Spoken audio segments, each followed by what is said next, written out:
O neto do ditador brasileiro João Figueiredo, o último da safra dos canalhas que vieram depois de 1964, bom, o neto dele, que mora nos Estados Unidos e atende pelo nome de Paulo Figueiredo, ele esteve presente numa comissão do Congresso americano, do Congresso dos Estados Unidos, para discutir as violações de direitos humanos fora dos Estados Unidos.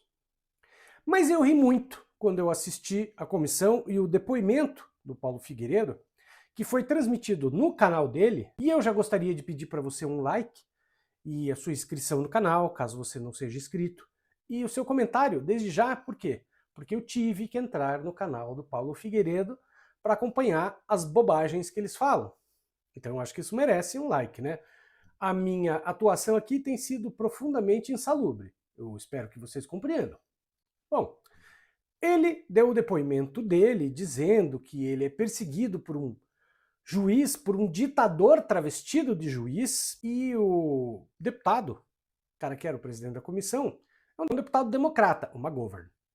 Então ele já começa o depoimento dele falando assim, apesar das nossas diferenças de ideologia, eu reconheço que o senhor está fazendo alguma coisa, blá, blá, blá, blá, blá. Pois bem, é necessário dizer que a bolsonarada está meio sem foco. Porque, veja, não, pensando bem, não, eles não estão sem foco, eles estão sem argumento. Por quê? Note, eles apoiam o Trump. Um bando de otário de outro país apoiam o Trump, que é um cara que quer livrar os Estados Unidos dos estrangeiros. Ele quer deixar só os estrangeiros muito ricos. O que aparentemente não é o caso de ninguém que estava depondo ali. Importante também fazer a seguinte ponderação. Os Estados Unidos sempre adotaram um discurso, claro, de liberdade de expressão, aquela coisa, para quê? Para usar isso como argumento para combater governos estrangeiros, dizendo que eles violam direitos humanos, liberdade de expressão e etc. O governo americano, no Trump, está fazendo o seguinte, ele está cortando, como a gente sabe, verba de tudo quanto é organização alegadamente de direitos humanos, porque eles dizem, a administração Trump diz, que eram organizações de fachada, que no fundo estavam torrando o dinheiro dos Estados Unidos e efetivamente fazendo muito pouca coisa. Então é assim, o Trump foi lá e cortou o dinheiro para todo mundo. Ora, é justamente a organização que o Trump cortou a verba que, em tese, poderia ajudar no discurso do Paulo Figueiredo. E aí o deputado democrata que estava encabeçando a sessão pergunta, tudo bem, gente, mas o que vocês estão achando aí do corte de verbas e tudo mais, lá. E aí, por exemplo, o Paulo Figueiredo fica sem argumento, porque eles, claro, defendem brutalmente a administração Trump, que não gosta deles por lá, ou é justamente a administração Trump que não me ajuda a levar o meu argumento adiante, dizendo que o governo do Brasil me persegue e que os Estados Unidos, que deveriam me proteger, não estão nem aí para mim. Como o Paulo Figueiredo estava lá na comissão, tinha um cara fazendo a tradução simultânea. Dava para perceber que quando era o Paulo Figueiredo falando, ele traduzia.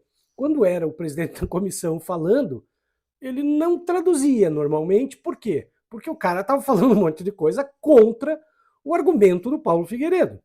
Mas antes de continuar esse vídeo, peço para você a gentileza de se inscrever no canal, ativar o sininho de notificação para ser avisado dos vídeos todos os dias e considere a hipótese de ser membro do canal, R$ 4,99 por mês, e você me ajuda a fazer mais 1 milhão de vídeos todo dia.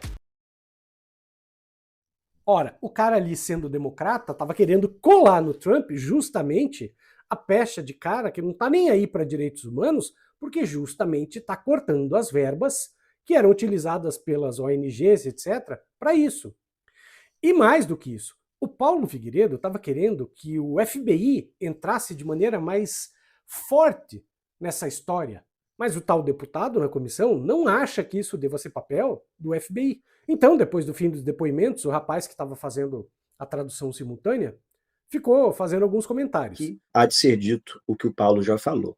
A crítica do deputado McGovern é que os cortes a instituições como a National Endowment for Democracy, a qual nós já tratamos aqui de uma maneira muito aprofundada no Paulo Figueiredo Show, os cortes a instituições como o NED, como a USAID, como o CEPS, seriam prejudiciais no combate à repressão transnacional. Mas a verdade é que, como bem lembrou o Paulo, estas instituições, sim, foram as principais ou algumas das principais responsáveis internacionais pela repressão e pela transnacional ocorrida no Brasil, ou melhor, pelas ações de censura, pelas ações de combate à desinformação.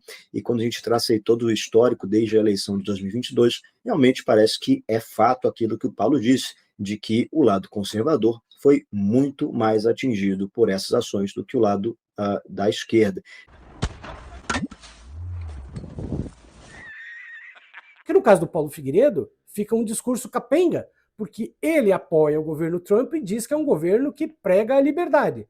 Mas é justamente o governo que ele diz que prega a liberdade que está cortando verbas e que não o está ajudando de forma alguma. E por que não está ajudando de forma alguma? Porque é um governo que não quer saber de estrangeiros naquele país. Não bastando, o Paulo Figueiredo também falou do coitadinho do Eduardo Bolsonaro, falou do Alan dos Santos, falou de um monte de gente que se diz perseguido pelo governo brasileiro. Pasmem, falou até da Carla Zambelli, falou que ela é procurada para ser presa, mas ele não comentou o crime da Carla Zambelli. Ora, se ele fosse minimamente honesto, ele deveria ter dito que a Carla Zambelli não estava sendo condenada por crime de opinião. Ao contrário, a Carla Zambelli cometeu um crime comum e é por isso que ela foi condenada, por invadir um site do governo, junto com um hacker. Será que se ele falasse a verdade na cara do deputado lá, você acha que o deputado ia concordar com ele ou não concordar com ele? Bom, o Paulo Figueiredo estava querendo, claro, dar um migué no governo americano para ver se eles fazem alguma coisa para ajudar essa galera, esta caterva da extrema-direita que está exilada lá nos Estados Unidos. Você sabe que o Dudu Bananinha, neste momento, está culpando Israel e Irã pela demora em fazerem alguma coisa contra o Xandão. Porque, naturalmente, o Trump tem outras coisas para se preocupar nesse momento. E não vai ficar ligando para esse tipo de groselha que eles querem implantar. Eu e a minha equipe, a gente foi um tempão rastreando as coisas da economia do lar para encontrar onde é que estão os ralos do dinheiro que podem fazer você economizar 200, 300 reais por mês, só trocando produto, só fazendo coisas que podem ser produzidas em casa e que você não precisa comprar no supermercado. Aí a gente fez um e-book que custa só R$18,30. Dá uma lidinha no que eu coloquei lá na descrição desse vídeo e você vai ver que tem algumas boas opções que valem muito a pena para você aprender a economizar dinheiro, sair das dívidas e quem sabe até fazer uma renda extra.